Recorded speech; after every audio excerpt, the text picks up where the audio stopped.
कांग्रेस ने उदयपुर के चिंतन शिविर में 2024 में राजनीतिक वापसी की जद्दोजहद का ब्लूप्रिंट तैयार कर लिया है। 3 दिनों तक गहन चिंतन के बाद संगठन में अहम सुधार, जनता से जुड़ाव और सड़क पर संघर्ष को राजनीतिक वापसी का मंत्र तय किया गया है। कांग्रेस की चिंतन बैठक की असल परीक्षा 2024 के लोकसभा चुनाव से पहले देश के 11 राज्यों में होने वाले विधानसभा चुनाव में होगी।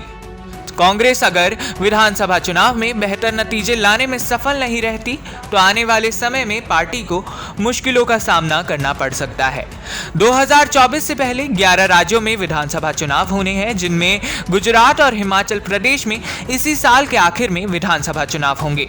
वहीं साल 2023 में पहले त्रिपुरा, मेघालय और नागालैंड में फरवरी में विधानसभा चुनाव होंगे, जिसके बाद मई में कर्नाटक में चुनाव होंगे।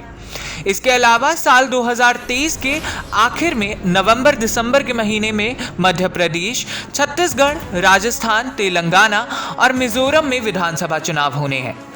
कांग्रेस के नव संकल्प चिंतन शिविर में गुजरात, हिमाचल प्रदेश, राजस्थान, मध्य प्रदेश और छत्तीसगढ़ विधानसभा चुनाव पर विशेष फोकस रहा। कांग्रेस की पहली पंक्ति के अधिकांश नेताओं ने 2024 में होने वाले लोकसभा चुनाव से पहले 11 राज्यों के विधानसभा चुनाव में मुख्य भूमिका निभाने पर ध्यान देने की जरूरत जताई है। गुजरात कांग्रेस की प्रभारी डॉक्टर रघु शर्मा ने चिंतन बैठक में साफ तौर पर कहा कि पार्टी यदि गुजरात और हिमाचल प्रदेश में नहीं जीती तो 2024 में मुश्किलों का सामना करना होगा।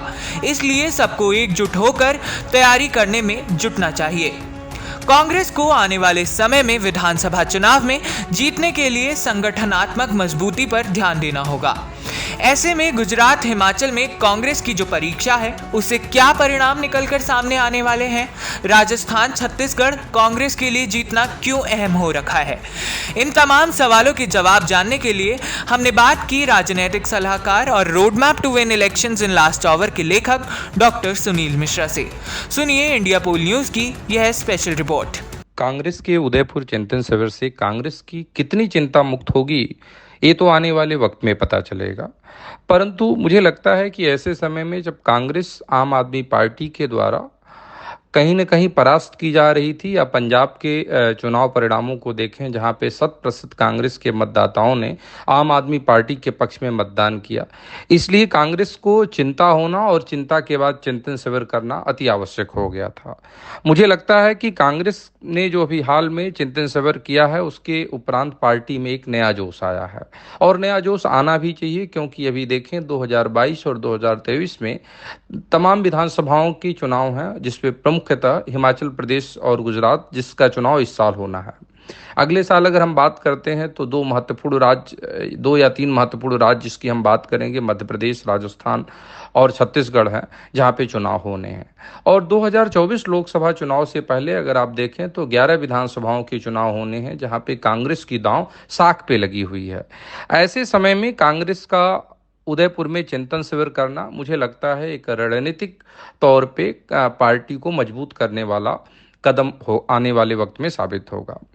प्रश्न ये है कि अभी तत्काल में वो क्या पहलू हैं, वो क्या एक्शन प्लान है जो दिख रहा है कि कहीं न कहीं चिंतन शिविर के बाद तो आप देखेंगे कि कांग्रेस ने अपने चिंतन शिविर के बाद सोनिया गांधी यात्रा के नाम से जिन प्रदेशों में इनकी सरकार है वहां पे जनसंपर्क करना प्रारंभ किया है, जो कहीं न कहीं अपने आप में एक अनूठा कदम है। पिछले 2-3 सालों में अगर देखें तो कांग्रेस में कहीं न कहीं युवा इनके साथ छोड़कर जा रहे थे। वो हरियाणा के पूर्व प्रदेश अध्यक्ष डॉक्टर अशोक तंवर रहे हों, ज्योतिरादित्य सिंधिया रहे हों, जितिन प्रसाद रहे हों, या कहीं न कहीं सचिन पायलट की जो ऊहापोह की स्थिति बनी हुई है, ये सभी लोग कहीं न कहीं एक युवा राजनीति से आते थे और राहुल गांधी के कोर टीम के हिस्सा हुआ करते थे। लेकिन पिछले 2-3 सालों में जिस तरह से राहुल गांधी को पार्टी में की डिसीजन मेकिंग फंक्शनिंग में कहीं न कहीं हर्डल्स देने की कोशिश हो रही थी, वो G23 की बात हो या कांग्रेस के वो तमाम वरिष्ठ नेता हों जो अपने वकालत कर रहे थे कि राहुल गांधी यहाँ पे गलत हैं और राहुल गांधी वहाँ पे सही हैं। इस चिंतन शिविर में कांग्रेस पार्टी ने एक बड़ा अच्छा डिसीजन लिया है कि 50% पार्टी के सभी पदों में और आने वाले चुनाव में युवाओं की भागीदारी की जाएगी। मुझे लगता है कि आने वाले वक्त में हो सकता है कुछ समय लगे या 2024 के चुनाव से पहले पार्टी के लिए युवाओं को ज़्यादा तवज्जो देना, कहीं ना कहीं पार्टी में स्थान देना इनके लिए एक मील का पत्थर साबित होगा। हालांकि इन 2-4 कदमों से यह कह देना कि कांग्रेस का उदय हो जाएगा या जो कांग्रेस एक के बाद एक विधानसभा चुनाव हार रही थी अब जीतना शुरू कर देगी, वो कठिन होगा। क्योंकि कांग्रेस की मूलभूत समस्या अभी सिर्फ सोशल मीडिया की नहीं है, उनके अपने नेताओं की नहीं है। जमीन पे पकड़ कांग्रेस की कमजोर हुई है, कहीं ना कहीं बूथ और यूथ के बीच में उनकी जो पकड़ और पैठ कमजोर हुई है। महिला मतदाताओं के बीच में उनके उदासीन रवैये से कहीं ना कहीं कांग्रेस के प्रति एक प्रफुल्लता या कहीं ना कहीं एक कांग्रेस से उनके मन में उत्साह देखने को नहीं मिल रहा है। मुझे लगता है कि पार्टी को सबसे पहले इस परसेप्शन सेटिंग पे काम करना पड़ेगा, अवधारणाएं जो बनती जा रही हैं उस पे काम करना पड़ेगा।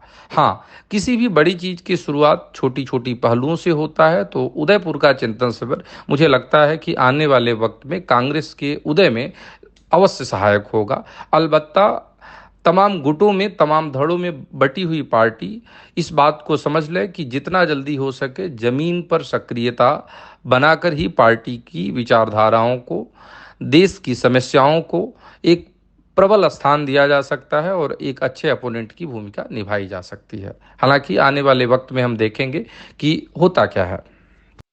ऐसी और वीडियोस देखने के लिए लाइक करें हमारा फेसबुक पेज और सब्सक्राइब करें हमारा यूट्यूब चैनल।